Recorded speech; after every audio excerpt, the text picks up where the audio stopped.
Copy that. So I'll get the signal, kick off in the intro, and we'll hold on to your butts, as they say, because this is going to be a wild ride. We're doing it live. Fuck it, we're doing it live. We're Come doing on. it live.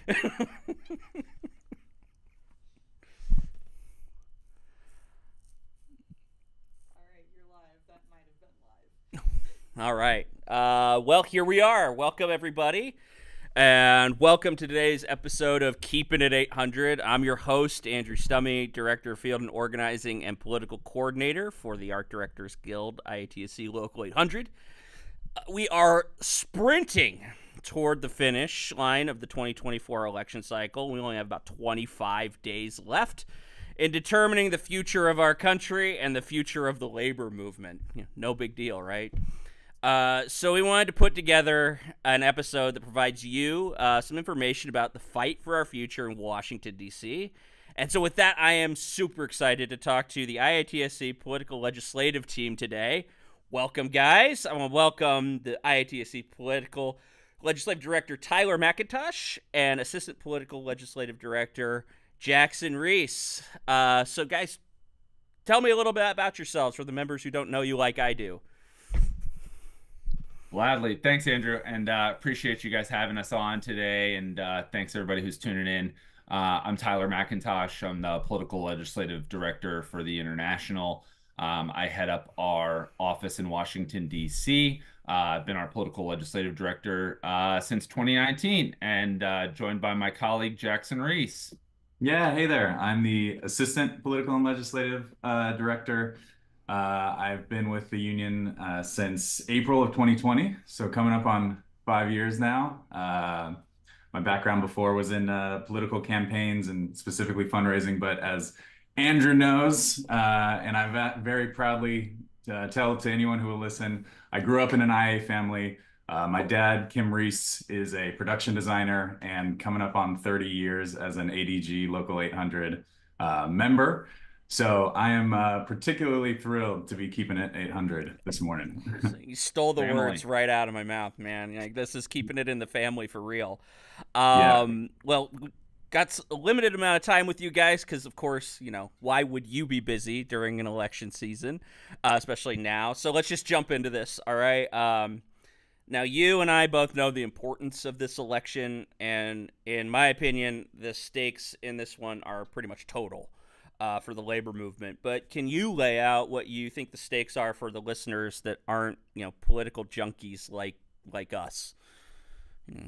Yeah, sure. I mean, how much time do we have? It's I think there's an entire subset of podcasts with seasons of episodes dedicated to just that question. But I mean, in all seriousness, listen, the stakes are high. There's no question. I'll start with a cliche here, but I don't think it's hyperbolic to say this election could be the most consequential of our lifetimes, particularly for union workers and the labor movement. With each passing November, it seems the stakes continue to rise as the distance between the major political parties widens on this vision for America's future. And, candidates surprisingly continue to make workers' rights, women's rights, voting rights, central issues that are being debated, right? We can't find consensus on what we feel like are bedrock principles of our democracy and of the labor movement. So it's really impossible to disregard the disparity between these two visions and the potential implications for the future of American democracy, but also the labor movement as a whole, I think, as you alluded to. And listen, these are issues that impact the social and economic conditions of IATSE entertainment workers, right? That is what it's in our international constitution. That is what we exist to do, to achieve by organization and mutual endeavor the improvement of the social and economic conditions of entertainment workers. So that's what we're here to do. And ultimately, what's at stake in this election are those issues. And plain and simple, it's the IATSE agenda. It's our shared goals and our values as a labor union. And I'll just say, recent years, I think we can all agree, have starkly shown us how much these elections matter and what these consequences look like that directly impact IATSE workers and their families. And we've got the receipts, right? Particularly at the top of the ticket. The difference between the two candidates for president on support for labor unions and workers, it just couldn't be more glaring. Their actions really speak for themselves. You've got Kamala Harris, who has joined workers on the picket line to fight for fair wages, to fight for good benefits. Donald Trump, I mean, we know firsthand he's a scab. We had IATSE members working on The Apprentice in the early 2000s who were standing together for fair pay and Mm-hmm. conditions, and Trump crossed our picket line, Yeah. disrespecting us to our faces. So, we know who this guy is. And in addition to that, he's got a 4-year record on labor issues as president that we can point to. And plain and simple, his administration made workplaces more dangerous, these anti-union forces more formidable, and our retirement security more uncertain. So, we already know how he treated workers and unions before, and now we've got, over 140 Trump advisors and former and likely future leaders Mm-hmm. Mm-hmm. in the Trump administration that have published a 920-page document called Project 2025 that spells out what they plan to do during a Trump second term. So, spoiler alert, if you are not aware of this, it is the corporate anti-union playbook. So, I mean, that's one side of the coin. Yeah. Yeah, and I do think, to Tyler's point, we're in a unique situation in this election where we have a member of the current administration running against a former president.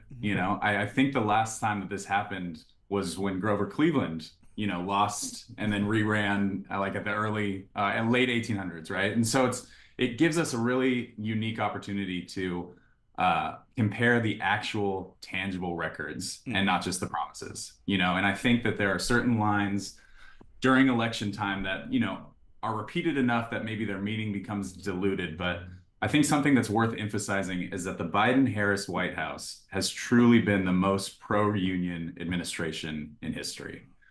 The IATSE has had unprecedented opportunities to speak up and weigh in on the decisions that impact our industries and our workers. So, I mean, coming from California, Kamala Harris knows who the IA is. She engaged with us during her time as Attorney General, during her time as U.S. Senator. She's met with our locals, marched with us, supported us. So, really just stood with us at every turn. So I think both Tyler and I and, our members across the country are eager to return that favor this election. Something that I think is particularly unique, just talking about showing up for workers. As vice president, she invited an IATSE organizer, Rachel Gitlovich, from the Animation Guild, to the White House to uplift our organizing success in animation. I mean, just talk about walking the walk. Like, she is putting the IA in the Oval Office. So, to your question about what's at stake in this election, I think a quote that Tyler and I like to use is, "What we win at the bargaining table can be lost at the ballot box." Every day, elected officials from the local level to the federal make decisions that impact our contracts, our wages, healthcare, retirement security, workplace safety, and so much more. So, we're talking about the top of the ticket, but up and down, we need to elect candidates that prioritize workers and their unions and their families. Yeah, I mean, this is everything our members hear from me, but it's nice to hear it from, the proverbial horse's mouth, with y'all, because it's the access is one thing, but to have the first sitting president and Harris being a part of that administration to walk a picket line, just really does show you where they stand with labor. I mean, that's the ball game right there, right? That somebody can do that. Well, now we've discussed sort of the stakes. what can people do to ensure, our future? Like, what can, how can people, you know, especially members, like, get involved, and what can they do? Absolutely. I mean, there's a lot that you can do. We're not bystanders to history here. First and foremost, I would just say ensure that you're registered to vote, and make a plan for how you're going to cast your ballot, either before or on election day. Um, you know, every year millions of Americans find themselves unable to vote, because they've either missed a registration deadline, they haven't updated their registration. In some states, you can be unknowingly dropped from the voter rolls if you're dormant for a period of multiple elections. And some folks just don't know how to register. So each election cycle, we highlight the IATSE Voter Toolkit. This is a webpage on the IATSE website that contains all the information you need to cast your ballot and ensure that your vote is counted. So this is something you can use to register to vote, check that voter registration status, see what your election deadlines are, learn those absentee ballot and vote by mail rules if maybe you're going to be traveling for work on election day, or there's a chance that you think you could be traveling. Finding your polling place, tracking your ballot, all of that is on the IATSE Voter Toolkit. And we've got live kind of buttons there that redirect to a dynamic tool providing real-time election information for whoever is using it. And you can access the IATSE Voter Toolkit at iatse.co/vote. So again, that's IATSE.co, and that's /vote. And I'm going to jump in here because guess what? We post this, record it. We'll make sure we'll put that link in the bio, as they say on podcasts. Perfect. We'll make sure that link is out and active for people to go to it. But keep going. All right. Well, we've got some other links for you. Yes. So never fear, listeners. We'll make sure we get all these resources in the show notes. So appreciate that. And so feel free to circulate that resource within your network to help folks check their voter registration and make a plan to vote. And don't forget to start with yourself, right? Make sure you've made a plan first and then help others. Yeah, and I think in the vein of helping others, we also need to communicate the stakes of the election like we just went through. We need to talk to our families, our friends, and our fellow IA kin about what policies actually stand to benefit our members and who supports those policies. I think, unfortunately, a downside of social media is that political discussions can become so toxic so quickly that it's really discouraged us from having these conversations. I think, folks just assume that it's just going to get down and dirty and they just avoid it. But something that Tyler and I have been doing this summer is we've been going to the district conventions.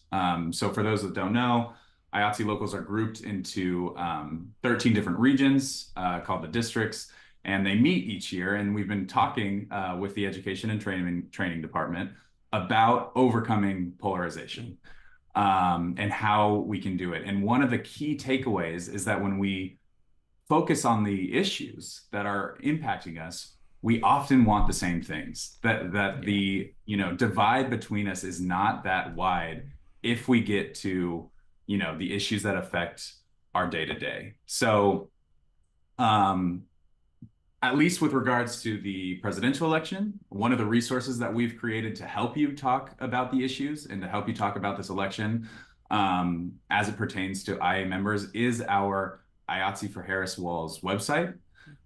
It's a webpage that highlights specific examples where Vice President Kamala Harris has engaged directly with IATSE members and the international to address issues that affect our workers. There's also a segment on the page that's dedicated to remembering the labor record of Trump and the Trump administration, as we just mentioned, and some links from the AFL-CIO that provide more information on Project 2025. So speaking of other links that we can throw in the notes section, iatse.co/Harris Walls is where you can find that. You can read up on, how this administration has stood with us and will continue to stand with us for the next 4 years. Yeah, And we encourage you to share that, right? Refer your fellow IATSE members to that webpage if they're interested in learning more, Yeah. about the choice we have this November. If you're trying to, we don't expect folks to memorize every single thing that's been done because, frankly, this administration, the Biden-Harris administration, has done a lot for us. And then there was a lot that was done to us in a negative way under the previous administration. So, like I said before, we've got the receipts. So that's there.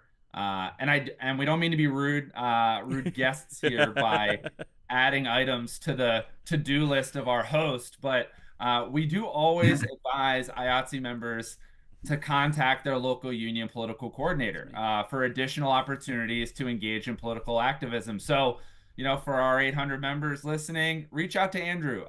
We've got volunteer opportunities and ways to get involved. We're always making political coordinators aware of canvassing and phone banking opportunities within the labor movement solidarity program, Labor 2024. So if you want to do more, just reach out. And then finally, I'd say also educate yourself on IATSE PAC. And if you're not already, consider financially supporting the work that the International does to elect pro-union candidates to federal office. Yeah, I think this all ties up really nicely with, I think what you're saying is like, it's, as an organizer, it's listening to members, listening to folks, not, whomever, not just members, but in when you're talking about politics with folks, and people, oh, it's such a hot button issue, but starting the conversation, listening, and then being like, hey, I agree, even though they may be on the opposite side. It's about the issues.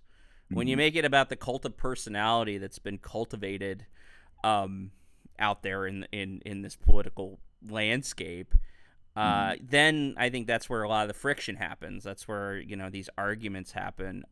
But I think if you make it around the issues and being like, hey, look, do you? Oh, you just said that you're close to retirement. Did you know that that in Project 2025 they're going to make it really hard to retire? They're doing everything they can to take away, to make it very difficult for pensions to be solvent, and that's on purpose. It reads like a good thing, but when you drill down into it, it's like, no, it's a way to undermine all that work that you did for years. So that way you have to keep working and you no longer get to enjoy retirement or even just retire in dignity. And so I think, it's finding those issues that people care about and being armed with a little bit of information that is provided, and we'll put all the links in, or you can call me, like Tyler said, right? And you and I can and we can talk about it, and I can kind of arm you with some, information. So that way, when you're talking to your crazy uncle about the issues, not about the candidate, you can kind of say, well, look, there's one, there's a clear choice here, for that issue. But yeah, I think, and then of course, I'm just putting a finer point on all of this. I think our members are constantly, by this point, sick of hearing the word PAC come out of my mouth. But at the end of the day, it really is, in my opinion, the best tool with the least amount of effort for a member to get involved. Especially with us being on a national local, I get asked all the time, hey, how do I help in swing states like Georgia and other places? And my line is, give to the PAC, because those candidates need those resources. They need that money. And that money is going to people who align with our interests in the entertainment industry. Absolutely. And it's ours, right? Yeah. This is the thing that we have ownership of. This is about solidarity. This is about all of us, pitching in, everybody pulling on the rope. It's organizing, it's solidarity, it's the labor movement, right? It's us joining together, everyone doing a little bit, everyone doing their part. And when we all join together, join those resources, we have, a massive impact in terms of our ability to elect folks who are going to look out for us and our interests and listen to us when we have issues. And I mean, you guys probably I have a couple of examples, but again, speaking to, our folks, examples of the PAC working for us. One I like to reference a lot is COVID era, unemployment extensions for entertainment workers. We weren't even in the conversation, That's right. and we weren't going to get any of that. And through our PAC and through the hard work of the gentleman sitting right here, we were able to ensure that our people were taken care of during that time. But I mean, you guys, other examples. I'll open the floor to you guys. For other examples of the Yeah, PAC sure. workforce. Yeah, happy to do that. And I think, you say a lot of your folks have heard from you on the pack, but I guess for anyone who may not have a full understanding of what is IATSE pack, I don't know, Jackson, do you want to just give a little overview of what we mean when we say Yeah. pack? Yeah, I mean, obviously, around election time, the term PAC is kind of thrown around. So people, I think, are familiar with it. But for those who aren't, it stands for Political Action Committee. And as Andrew alluded to, it is a fund that's established for the purpose of accepting contributions from our members, from eligible donors, and then supporting candidates who support us. So unlike corporations who can make political contributions directly. It can be a line item in their budget. It is illegal for unions to use general treasury funds to support political candidates. So that's why the IA and other prominent labor unions have established federal PACs so that we can contribute to and build relationships with elected officials so that they think about IA members when they're voting on a law that impacts, our industries or our employers or what have you. So something that I think is important to note kind of at the top is that IATSE PAC is nonpartisan. We give to pro-worker candidates, be them Democrats or Republicans.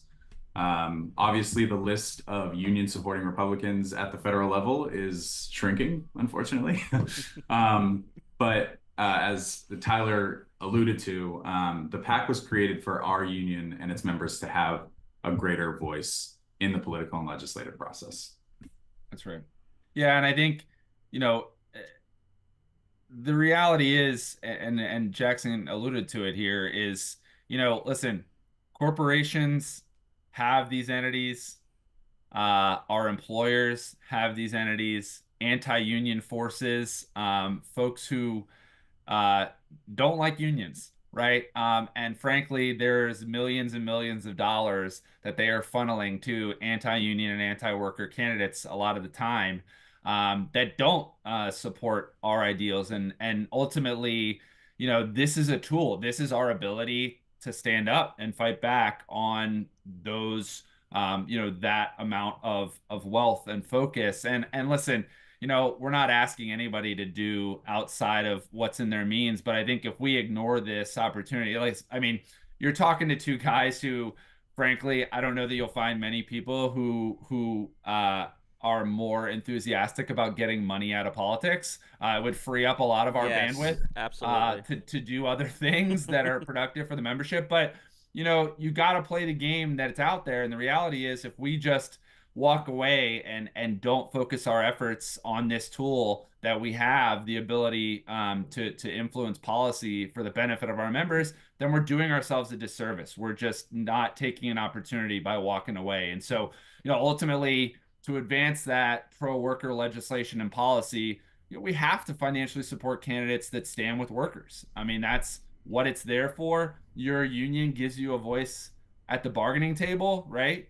The PAC gives you a voice where our country's laws are made, right? Where we're legislating, we are able to, influence what the congressional makeup is, and if there are people who are receptive to our issues. And so we know the White House and Congress play really important roles in the industries that employ IATSE members and the laws that govern labor rights. I mean, the laws get made there and they determine, what ultimately collective bargaining rights. I mean, our rights at work, healthcare. I mean, all of these things that we care about and we advocate on are influenced in this political space. So we want to make sure that when members of Congress are thinking about how a policy may affect corporations or our employers, that they're also thinking about the impact on IATSE behind the scenes entertainment workers. And one of the ways we do that is through our influence in the pack.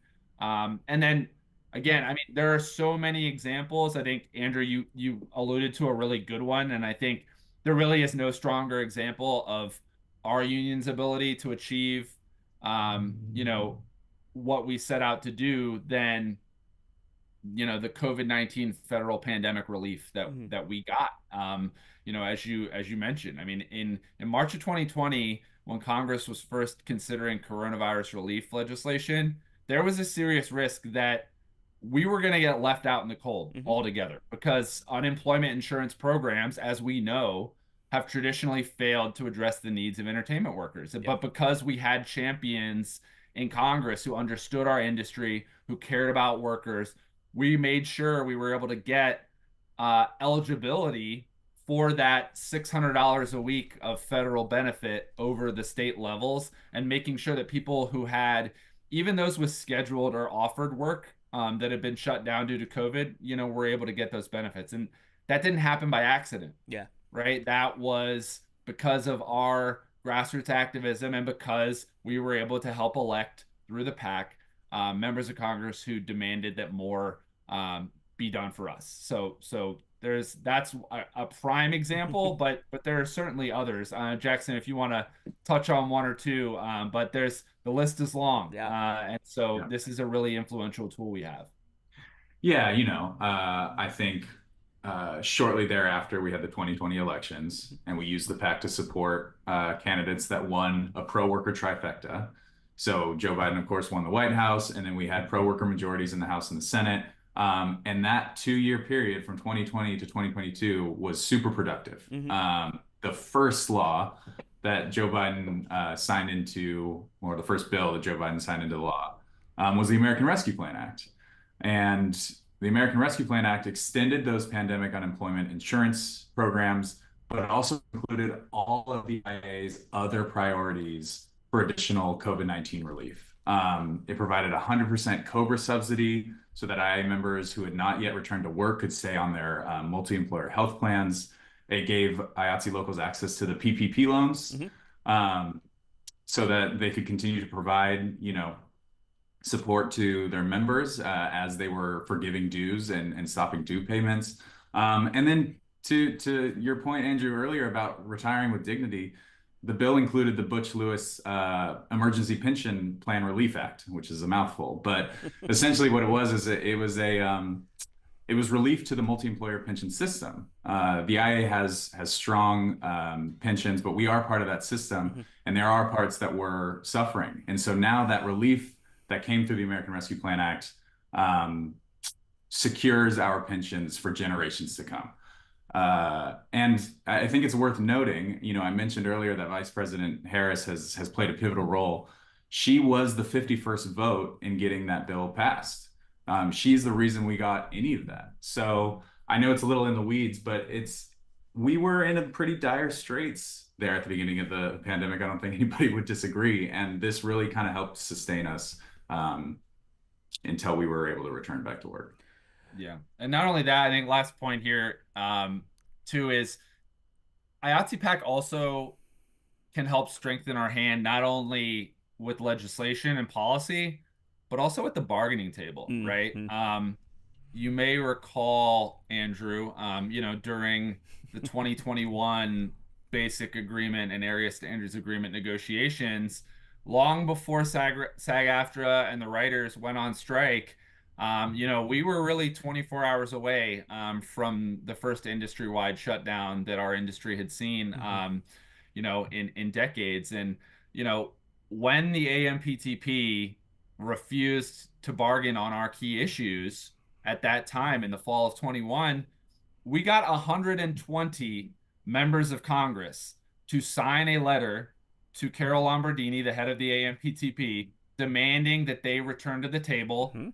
and reach a fair contract that ultimately achieved historic improvements in working conditions and wages and sustainable benefits. So we're able to leverage these relationships from these influential elected officials who can also contact our employers and let them know what they think about these issues. that are being debated at the bargaining table too. So it is a massively important resource for us, and one that we've been able to utilize in a lot of different ways.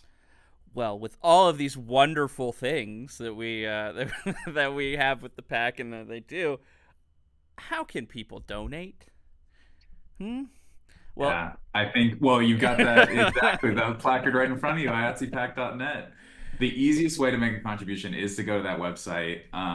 If you've never logged in, there is instructions on the landing page for how to set up your account. Each IA member has an account. And I think it's worth noting that the only way that you can donate is to be an IATSE member or their immediate family, to be a staff member of the international or our affiliated locals, to be an IA retiree or someone, this is pertinent for our stage locals, somebody who's working on our overhire lists under an IA contract and working to become an IA member. But you go to iotcpack.net, you log in, you hit the contribute now button, and then you're able to sign up with a credit card or a debit card, just like you would any online purchase. There's also ways to, set up payroll deductions, or you can download and print out a contribution form and mail it the old-fashioned way, but it's kind of your Old-fashioned.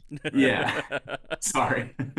Mail. And I think it's worth repeating because Tyler mentioned it a little earlier that like we know that this is a fairly uncertain moment for a lot of our members, particularly the folks who listen to this podcast, who are in the film and TV side of the union.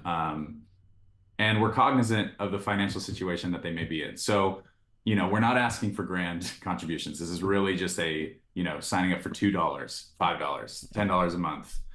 Because over time, and with, the addition of other IA members joining in, that contribution builds into a really strong and lasting political program. I think we've all given $5 to a candidate that resonates with us. But if you give that $5 to the PAC, that money often goes to those same candidates. But it's just multiplied 100 times because we're able to, as Tyler mentioned, join together in the ethos of the union in solidarity and really make a bigger impact. And it's your pack, right? That's the thing. It's yours. It's not. We're not talking about some ethereal thing that you donate to. Look, you can please donate to candidates. If you feel strongly enough. But this is yours. This is your voice in Washington. It really is, and that's why I'm so passionate about it. Is because I think you alluded, you said it right. We've got members. There are members right now. We're being real. That have been out of work. There's a lot of fear. There's a lot of nervous energy. There's a lot of things about what's going to happen in the next 26 days. With this country, the direction this country's going.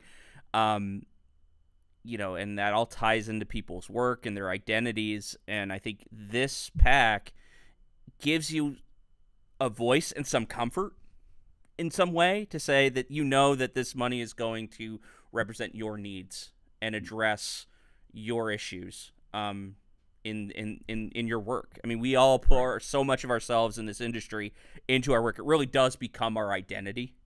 And so it's like this is your way to make sure that your voice is heard.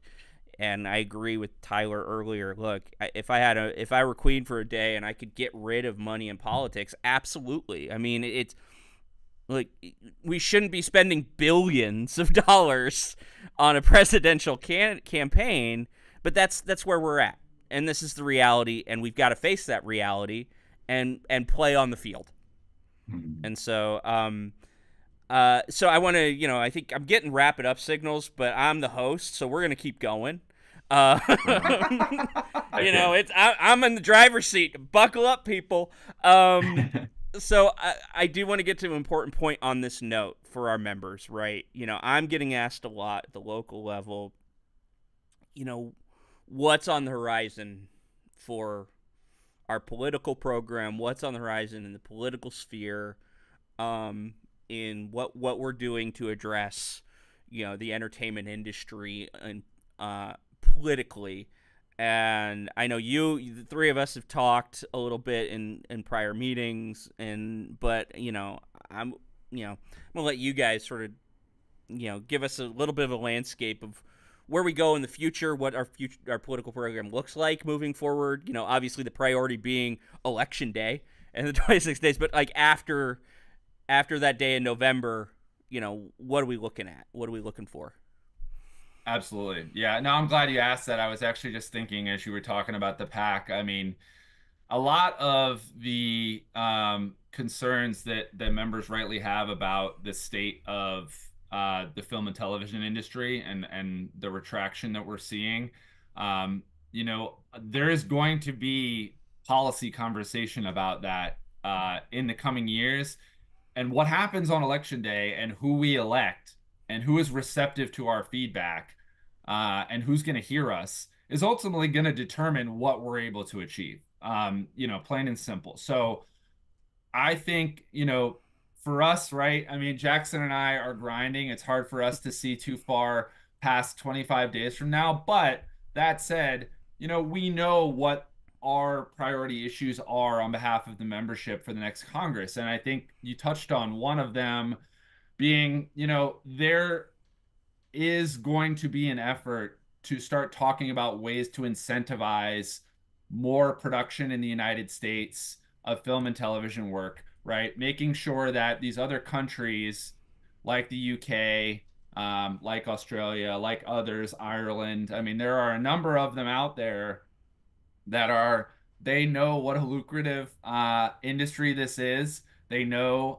what a great economic driver it is and the jobs that come with it. And so ultimately, there's a lot of nations that are instituting or juicing up federal incentives, Mm-hmm. tax incentives, and credits to try to lure production overseas. Mm-hmm. And our nation is really one of the only one. Obviously, all of a lot of states have their own state incentives, but at a federal level, other than there's a tax provision called Section 181 that was instituted really in the early 2000s when we first started seeing runaway production from California. That was instituted to try and keep production here, and that's a good example of what we could see over the next couple of years. And what we as the IA are going to be advocating for is, we need these jobs. We know a lot of our folks, don't have opportunities right now. And so there is conversation amongst the IA, other entertainment unions, but also with our employers Mm-hmm. about talking about a federal tax incentive and what that could look like. And we have champions in Congress who are also passionate about this, who have constituents who, are speaking to them. One of them being our longtime champion, Congressman Adam Schiff Mm-hmm. from Burbank, who is, knock on wood, about to ascend into the Senate through a lot of help from all of you and the IA's support. And this is someone, perfect example, who intends to take the pen on some legislation that could further a federal tax incentive. So this is something we are going to be focused on. So, when folks, I know those are the concerns that they're getting elevated to us, they're getting elevated to you, Andrew, and others within the union. I know it's a lot what folks are talking about. And so this is an issue that we are absolutely going to address in the political and legislative department and through our PAC. We are going to be focusing on this issue in addition to, the other issues that are out there that are, really prominent on our members' minds. AI, artificial intelligence, is going to be a massive focus for our legislative work over the next couple of years. We have already been engaging, in the Senate in these AI insight forums and making sure that our members' voices are heard. And ultimately, legislation is going to be crafted around the copyright space and ensuring that our members' work, the stuff that you all work on that gets copyrighted, that it's not just being scraped without consent, without compensation, without the permission of our members. Mm-hmm. And so ultimately, this is something we're going to be really focused on. I would say, tax incentives, AI, and then obviously we continue the fight on the PRO Act, the Yeah. Protecting the Right to Organize Act. We need to, the deck is stacked against Mm-hmm. workers. We know that We've seen that, and we need to continue to elect administrations and Congresses that can help undo those harms, as we saw in the period from 2020 to 2022 when we had a pro worker trifecta. We were able to start doing things that actually benefited workers, increased organizing. I mean, the amount of unionization, I mean, the NLRB, continues to be underwater with the amount of Mm-hmm. elections and campaigns and ULPs, and like we have a receptive ear. So those are things we continue to do. And then also just practical things like the smaller tax issues that affect our members every day. In the 2017 tax reform, we lost the ability to deduct our work-related expenses and Yeah. tools that and travel for work, right? We've had this Performing Artist Tax Parity Act out there for a number of years that we continue to advance, and we are very, very close, to getting that done. And next Congress, there is going to be a big tax package in conversation because a lot of the Trump tax cuts are expiring. So Mm-hmm. there is going to, who we elect this November is going to ultimately determine what that tax package looks like, whether we can get a federal tax incentive, whether we're able to deduct our dues again. So all of these things have a direct impact on what we're going to be able to achieve over the next 2 to 4 years. Yeah, I think going back to your line, and I use it all the time, is what we gain at the bargaining table can be taken away at the ballot box, and there's no finer example than everything you just laid out. The work, being in the room during basic agreement negotiations, and knowing how much we hinged our AI proposals on copyright law. If we get a Congress in there that is pro tech, pro industry, and not pro worker, they're gonna have no qualms about rewriting copyright law, and we're gonna be back. Calling it fair use. Yeah, and we're gonna be back to where we started, and all of those gains and that foundation that we laid. I don't know about anybody else, but I don't spend 18 months working really hard to get something only to have it taken away out of something I don't feel like I can control. And you have control as members, right? You have a vote. Go out there and use it, and use it to make your voice heard about these issues we're talking about today. I think I'm really getting the wrap it up sign. So I think any parting words here in these next, for our members the next 26 days from you guys? I just thought of one. Okay.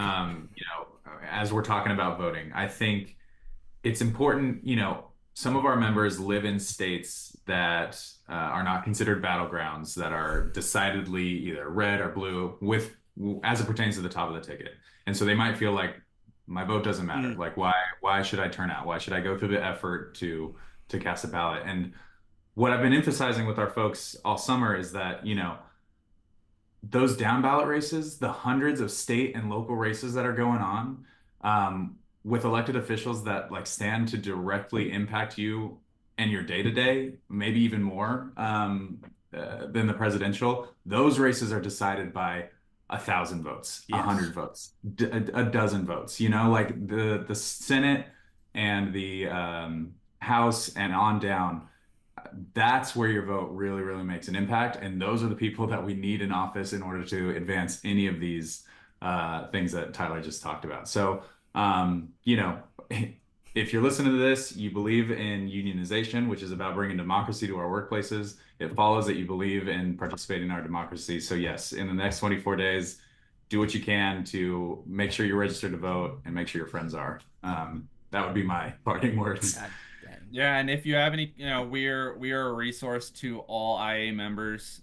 Please don't hesitate to reach out to the political legislative department. Obviously Andrew has a lot of the answers and a lot the no, don't put that on me. I know nothing. I know nothing. I will say, and you can put it in there. polleg@iatsi.net is the email to the political legislative department. We are here to assist you in your political legislative activism. If you've got questions about the PAC, if you've got questions about, how you can, have your voice heard, and you know, any questions you have about what we do, you know, we're always available. And then I'm wearing my shirt today because I also want to do a plug for the All-In IATSE Locals Mixer. This is from the first one in 2022, but I know that the Art Directors Guild Local 800 is one of the on the host committee of that event that you all are doing this weekend. And again, another great opportunity for a solidarity event to join together, but also to support a good cause, and that's supporting the pack, which supports all of you. So,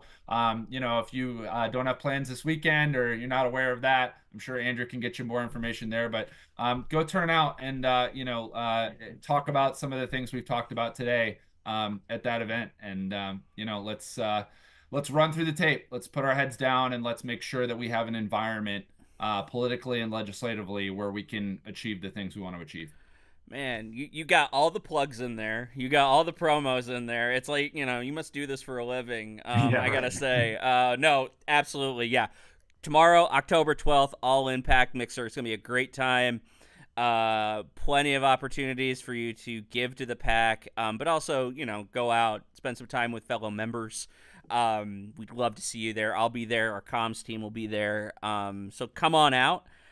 So with that, I'm just going to close, fellas. This has been fantastic. Thank you for your time, especially now. I know how busy you all are over there in the political ledge department, but really taking some time out of your day to come talk to us and talk to our members through our Keepin' It 800 podcast. Couldn't be more grateful. Election day is November 5th. And if you're interested in election volunteer opportunities, you can email me, Andrew at adg.org, to get involved and help your union kin fight for our future. And at the very least, vote and make a plan to vote. That is important. So thank you all for joining us live. And don't forget to like and subscribe to our YouTube channel and follow us on our social media platforms, Instagram, Facebook, Twitter, at ADG_800, and LinkedIn and Facebook at Art Directors Guild. If you have a good idea for an episode of Keepin' It 800, email Ricky at adg.org. That's Ricky spelled RIKKI. We'd love to hear you. So see you next time here on your podcast, Keepin' It 800. Thanks, everybody. Bye.